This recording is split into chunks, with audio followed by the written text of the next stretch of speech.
Bonsoir.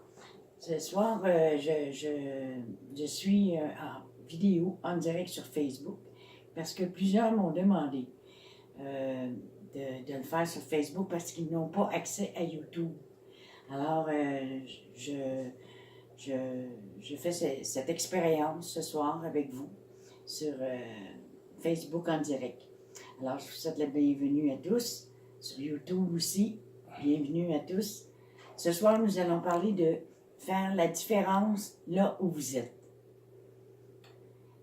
On se rend compte aujourd'hui que de plus en plus de gens critiquent sur tout et sur rien.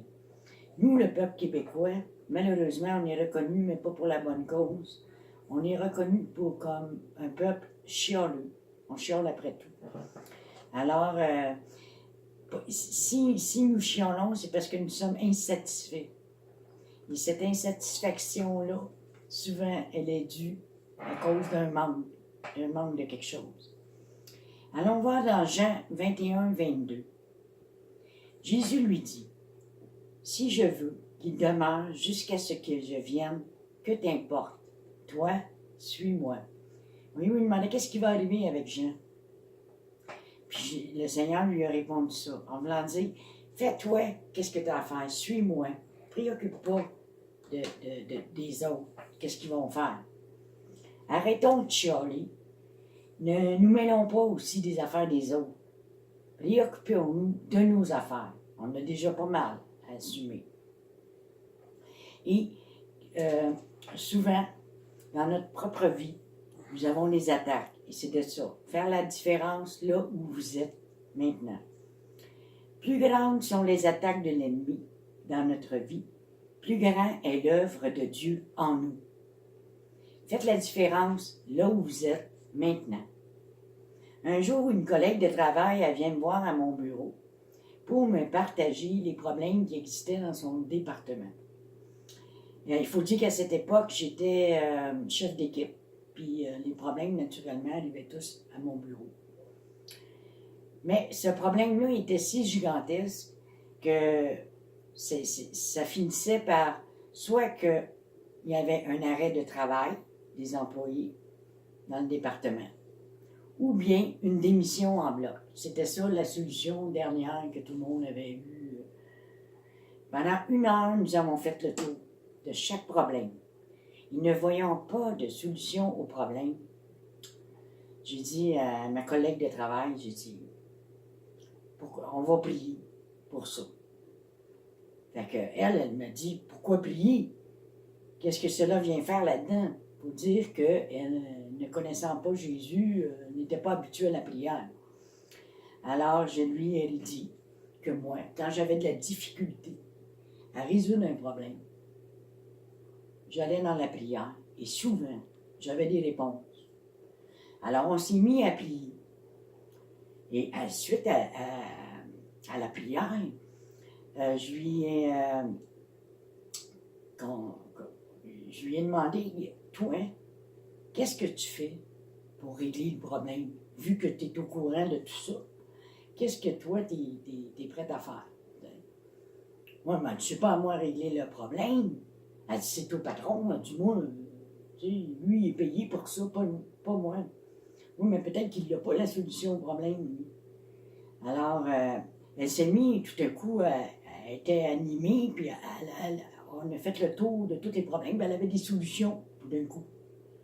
Alors là, j'ai remercié le Seigneur dans ma tête en disant, Seigneur, je sais, c'est toi qui donne les réponses à ma collègue. Et puis, j'ai dit, regarde ce que tu vas faire, tu vas aller les présenter. Va voir tes amis, ils vont présenter tout ensemble, puis aller voir le patron pour expliquer tout ça. Puis, en tout cas, elle a fait ce qu'elle avait trouvé comme solution. Elle a suivi mon conseil. Elle a fait aller voir le patron avec ses amis, expliquant qu'est-ce qui était pour arriver. Sinon, nous autres, on démissionne, on s'en va en bloc. Mais le patron l'a écouté. Puis là, ils ont mis en application des nouvelles méthodes qu'elle avait mises sur pied. Et puis, ça a fonctionné. Fait que tout le monde était heureux, tout le monde était content.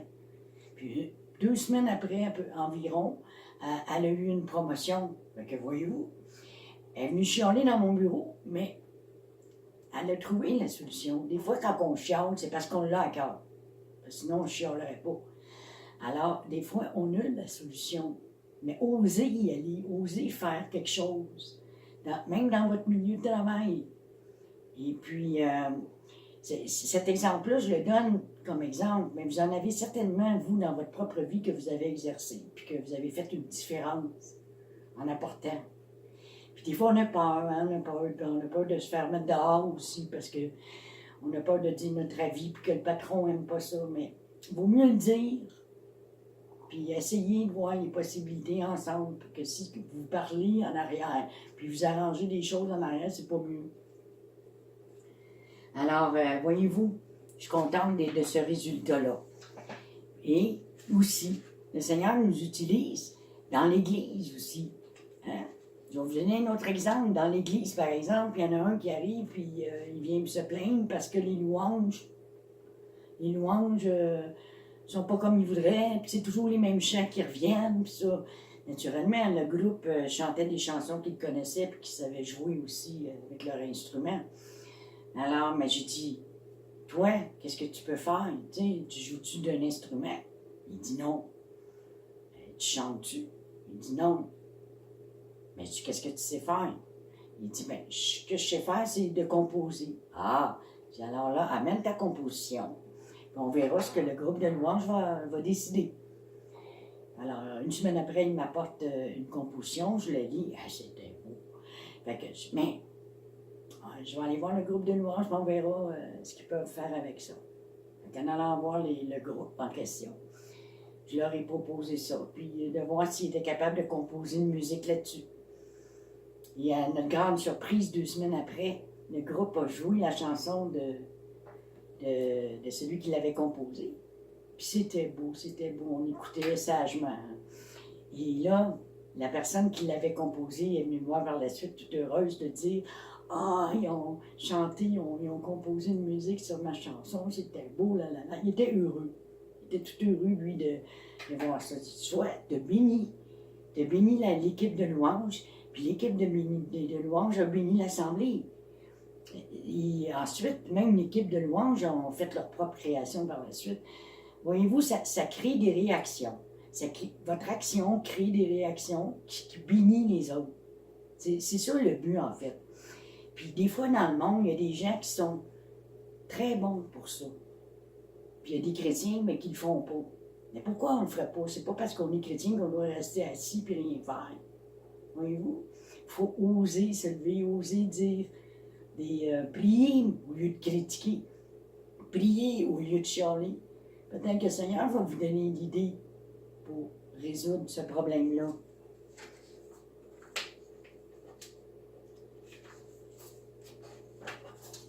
Regardez, dans Matthieu 6,14, il dit « Vous êtes la lumière du monde.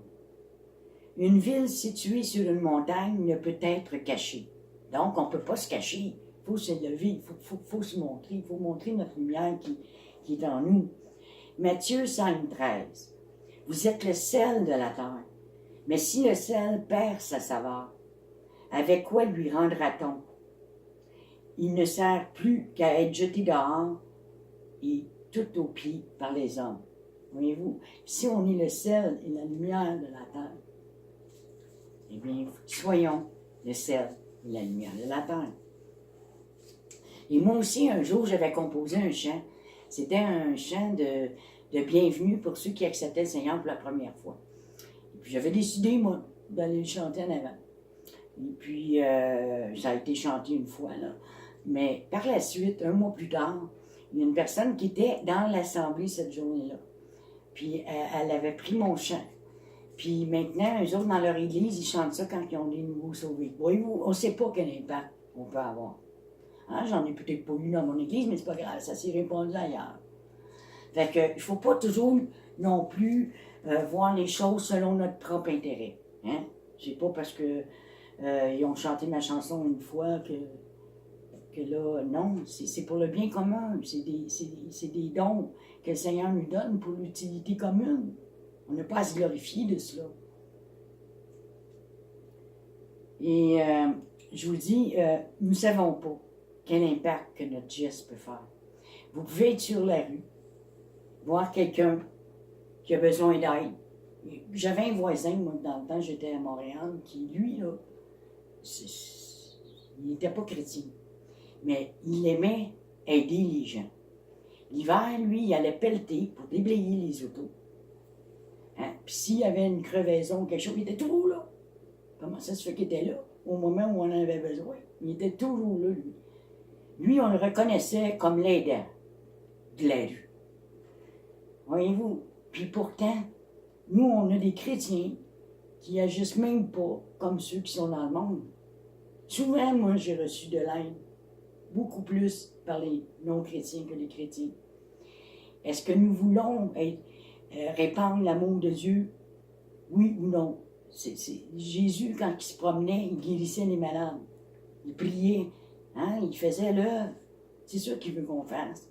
Ouvrons nos yeux sur ce qui se passe autour de nous. Arrêtons de regarder notre cellulaire, de regarder vers le bas. Regardons vers le haut, ce que le Seigneur nous montre d'aller. Allons aider ceux qui en ont besoin. Hein? Si vous voyez quelqu'un dehors qui fait froid et qu'il n'y a pas de mitaine, mais si vous en avez une paire en double, donnez-y. C'est des petits gestes qui font la différence. Des petits gestes qui vont faire la différence autour de vous.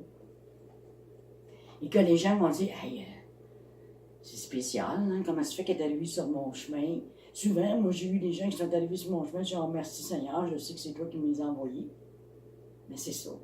Le Seigneur nous envoie pour ça, pour aider nos frères, nos sœurs, notre prochain. Des gens qu'on ne connaît même pas, qu'on dit bye-bye, salut, puis on ne le verra jamais. J'ai sauvé des vies humaines, moi, hein, par la réanimation cardiaque. J'ai jamais revu ces personnes. Puis ils m'ont jamais remercié. Mais le Seigneur l'a vu. Voyez-vous. Il faut affronter nos peurs, puis d'être courageux, puis de foncer, puis d'y aller, puis faire ce que le Saint-Esprit nous dit de faire. Et je vais terminer ici, sur cette vidéo, en donnant le Malachie 3,18. Et vous verrez de nouveau la différence entre le juste et le méchant, entre celui qui sert Dieu et celui qui ne le sert pas. Alors voyez, si vous décidez maintenant de servir Dieu à chaque jour, soyez tous bénis.